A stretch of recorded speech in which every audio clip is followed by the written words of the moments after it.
Let's go.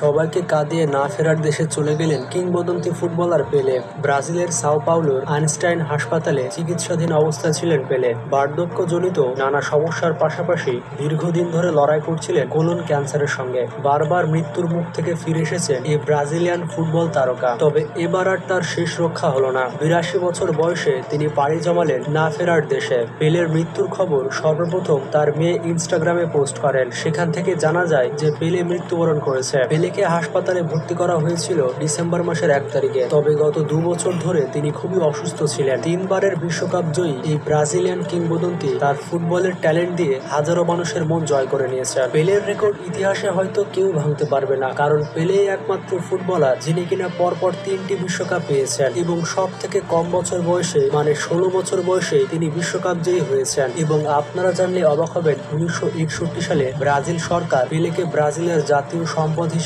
ঘোষণা করেছিল এবং ইউরোপের কোনো ক্লাবে পেলেকে খেলতে দেয়নি ব্রাজিল সরকার। তাই ব্রাজিলেরই সান্তোস ক্লাবে তার সারা জীবন কাটিয়েছেন পেলে।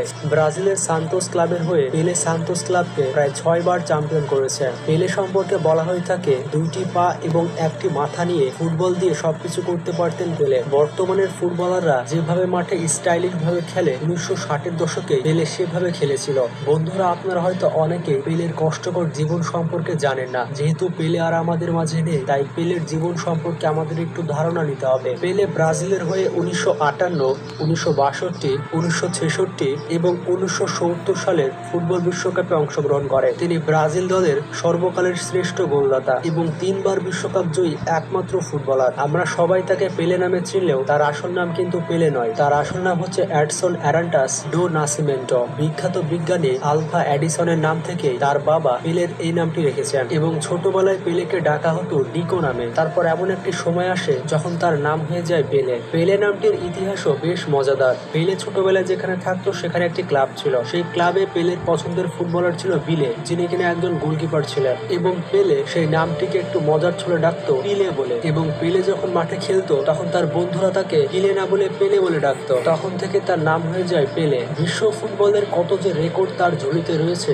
সেটা বলে কিন্তু শেষ করা যাবে না। সর্বকালের সেরা ফুটবলার কে তা নিয়ে অনেক দ্বন্দ্ব রয়েছে। অনেকে বলে থাকেন পেলে, অনেকে বলে থাকেন ম্যারাডোনা। কিন্তু যদি বলা হয় ফুটবলের রাজাকে, তাহলে সবাই এক বাক্যে মেনে নেবে যে এটি পেলে। কালো মানিক খ্যাত ব্রাজিলের ফুটবলার পেলেকে বলা হয় ফুটবলের রাজা। অনেকে আবার বলতে পারেন পেলে যদি রাজা হয় তাহলে ম্যারাডোনা কি? বন্ধুরা, ম্যারাডোনাকে বলা হয় ফুটবলের রাজপুত্র। বন্ধুরা, পেলে জন্মগ্রহণ করেছিল 1940 সালে ব্রাজিলের একটি বস্তিতে। পেলের বাবাও ছিলেন একজন ফুটবলার। পেলের মায়ের নাম হচ্ছে সেলেস্তে অ্যারান্তেস। ব্রাজিলের সেই বস্তিতে জন্মগ্রহণ করলেও পরবর্তীতে তারা চলে আসে ব্রাজিলের সাও পাওলো শহরে। আর এই সাও পাওলো শহরে পেলের ফুটবলের হাতেখড়ি হয়। পেলের পরিবার ছিল ভীষণ দরিদ্র। পেলের বাবা যা উপার্জন করত তা দিয়ে তাদের সংসার চলত না, যার কারণে ছোটবেলা থেকে পেলেকে কাজ করতে হয়েছে চায়ের দোকানে। এছাড়াও কাজ করতে হয়েছে বিভিন্ন মানুষের কাছে। রেল স্টেশন ঝাড়ু দেওয়া থেকে শুরু করে জুতা পরিষ্কার পর্যন্ত করেছেন পেলে। ছোটবেলা থেকে পেলের স্বপ্ন ছিল ফুটবলার হওয়া। তিনি ছোটবেলা থেকে ভাবতেন যে বিশ্ব সেরা ফুটবলার হবেন। আপনারা জানলে অবাক হবেন, একটি ফুটবল কেনার মতো টাকাও তার কাছে ছিল না। টাকার অভাবে পেলে মোজার মধ্যে বিভিন্ন কাগজপত্র জড়ো করে ফুটবল তৈরি করতেন এবং সেই ফুটবল দিয়ে খেলতেন। ছোটবেলাতে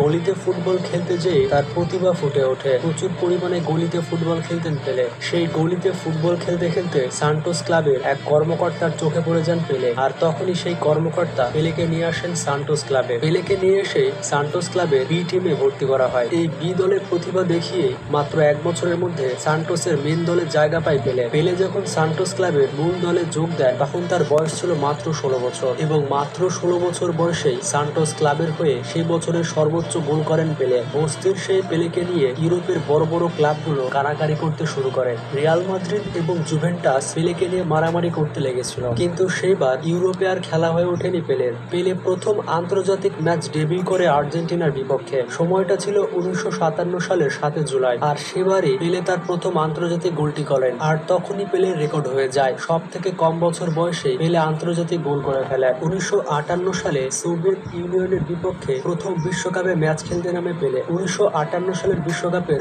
এবং কোয়ার্টার ফাইনাল, সেমিফাইনালে এবং ফাইনালে পেলের গোলে ব্রাজিল বিশ্বকাপ পায়। আর এটি ছিল বিশ্বকাপ ইতিহাসে সব থেকে কনিষ্ঠ খেলোয়াড়ের গোল। এভাবে একে একে 1958 সালে, 1962 সালে, 1966 এবং 1970 সালে অসাধারণ প্রতিভা দেখিয়েছিলেন পেলে। এর মধ্যে 1958, 1962 এবং 1970 সালের বিশ্বকাপের স্বাদ পেয়েছিল পেলে। পরপর 3টি বিশ্বকাপ এর আগে কোনো প্লেয়ারই পায়নি। পেলে দেখতে কালো বলে ব্রাজিলের মানুষজন তাকে কালো মানিক বলে ডাকে। এই কালো মানিক বুঝিয়ে দিয়েছেন যে বড় হতে চাইলে দারিদ্র কোনো বিষয় নয়, বড় হতে হলে প্রয়োজন কঠোর পরিশ্রম এবং অধ্যবসায়ের। পেলের জীবন কাহিনীটি সম্পূর্ণ রোমাঞ্চে ভরপুর এবং পেলের জীবন কাহিনী নিয়ে হলিউডে মুভিও নির্মিত হয়েছে এবং সেই মুভিতেই পেলের সম্পূর্ণ জীবন কাহিনী ফুটে উঠেছে। তো খুব সংক্ষেপে আপনাদের বোঝানোর চেষ্টা করেছি যে পেলের জীবনটা কেমন ছিল। ম্যারাডোনার পরে পেলেও এখন আমাদের ছেড়ে চলে গেলেন। ম্যারাডোনা যখন মারা গিয়েছিল তখন পেলে বলেছিল যে বন্ধু তুমি যাও, স্বর্গে আমিও আসছি, আমরা একসাথে ফুটবল খেলবো। অবশেষে পেলেও ম্যারাডোনার ঠিকানায় রওনা হলেন। পৃথিবী এখন হারালো দুইজন কিংবদন্তি। প্রথমে গেল ম্যারাডোনা, এখন গেল পেলে। এখন আমাদের কাছে কিংবদন্তি বলতে